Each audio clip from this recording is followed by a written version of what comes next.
자, 신성고 1학년 2학기 중간고사 분석을 해보도록 하겠습니다.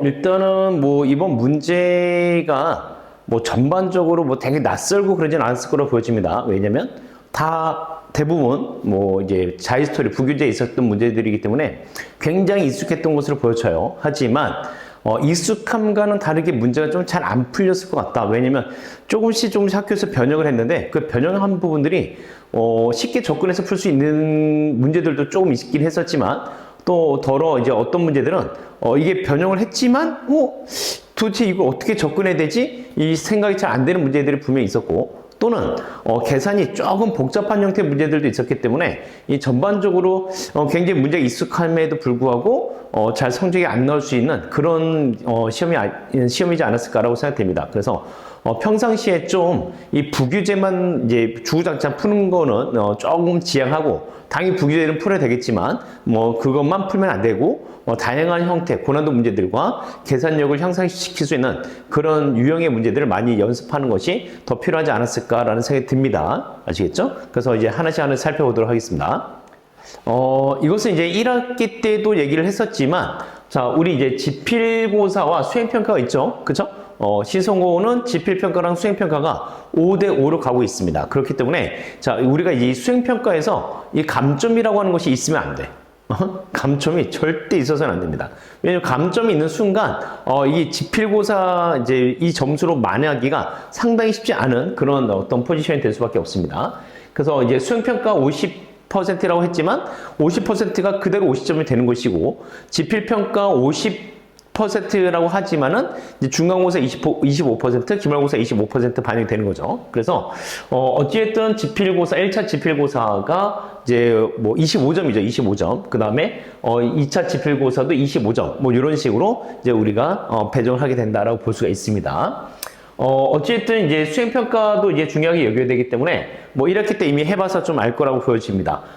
수학 개념 이해하기 10%, 수학 개념 적용하기 15%, 주제 탐구하기, 수학 독서하기가 15%, 10% 해가지고 전체적으로 50%에 해당되는 부분이기 때문에 굉장히 잘 준비해 줘야 된다라고 말씀드릴 수 있겠습니다. 이제 얘기했던 것처럼 이제 이 수행평가를 우리가 잘 봐야 되는 거, 요것도 이제 1학기 때 중간고사 분석하면서 한번 보여드린 적이 있습니다. 예를 들어서 A 학생이 수행평가 48점을 받았어. 50점 만점 중에 48점 받아가지고 2점을 깎였습니다. 오케이? B 학생은 50점을 다 맞은 거죠. 그쵸?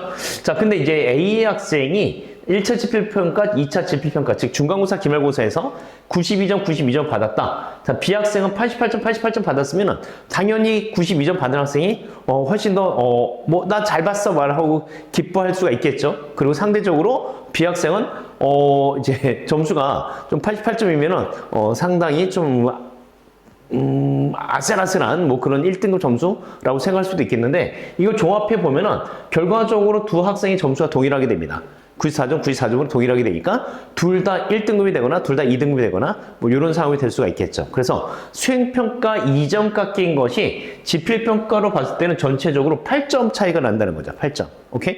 자, 그렇기 때문에 이제 우리가 수행평가를 그만큼 잘 준비하는 것이 필요하다. 물론 아무리 수행평가를 잘 봤다 하더라도 지필평가를 죽쓰면은 만회하기 힘들죠. 그죠? 그래서 어느 정도까지는 허용이 될 수 있으니까 그런 부분들을 감안해 가지고 우리가 수행평가 철저하게 준비하시고 그 다음에 지필평가도 잘 준비해서 좋은 등급을 받을 수 있게끔 하는 것이 맞을 것 같습니다. 아시겠죠?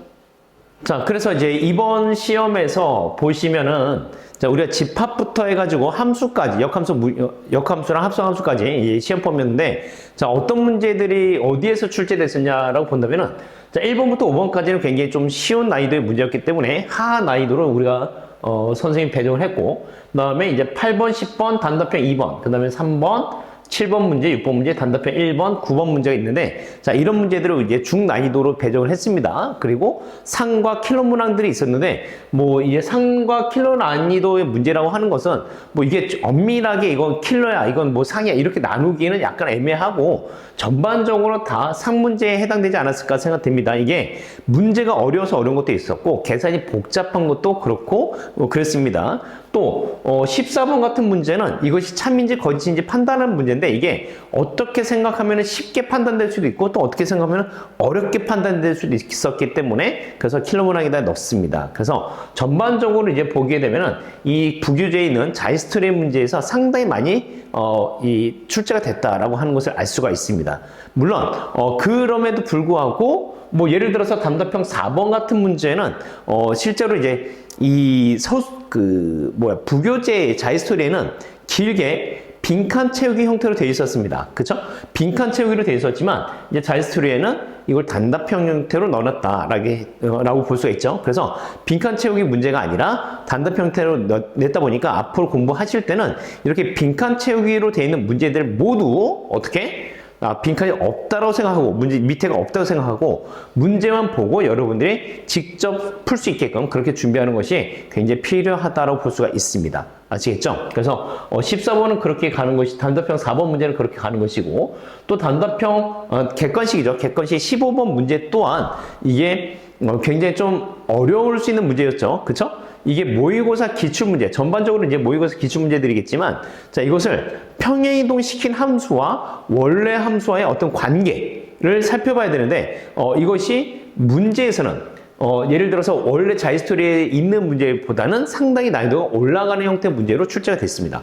그렇기 때문에 단순히 이 자이스토리에 있는 문제들을 내가 냅다 풀어가지고 나 이거 완벽하게 풀 수 있어 라고 했다 하더라도 이게 변형된 이 문제에서는 풀기가 약간 어려울 수 있는 그래서 시험 시간에 이것을 내가 풀기 위해서 사고하고 문제 해결력을 찾고 하는 과정이 좀 어려울 수 있는 그런 문제 중에 하나였다라고 볼 수가 있습니다. 그래서 15번이 3문제는 없지만 실제로는 킬로문항에 배정을 해도 전혀 손색이 없는 그런 어떤 난이도로 변형을 했다라고 볼 수가 있습니다. 그래서 전반적으로 굉장히 익숙하지만 변형이 된 부분들이 많기 때문에 이것이 쉽게 풀리지 않은 그런 형태의 문제들이 꽤 있었을 거다라고 보여지고 있습니다. 그래서 기본적으로는 우리가 자이스토리에 있는 문제들은 완벽히 풀 수 있게끔 준비하는 것이 맞습니다. 아시겠죠? 하지만 그러면서도 그 안에서 변형되는 문제들을 찾아서 자꾸 풀고 연습하고 하는 것이 굉장히 필요한 그런 어떤 시험이었다라고 보여집니다. 그래서 이번 기말고사는 그럼 어떻게 출제될 거냐라고 했을 때 기말고사도 크게 달라지진 않을 거다라고 보여지고 있습니다. 아시겠죠? 그래서 여러분들의 자유수는 역시 완벽하게 풀 수 있게끔 준비를 하시되 다양한 문제집들의 다양한 문제들을 풀면서 굉장히 익숙해지는 것들이 필요할 것 같아요. 변형된 문제들도 찾아서 풀고 개선력도 향상시킬 수 있게끔 공부해 주는 것이 필요하지 않았을까라고 생각됩니다. 아시겠죠? 그래서 기말고사는 확실하게 준비 잘할 수 있도록 노력해 봅시다.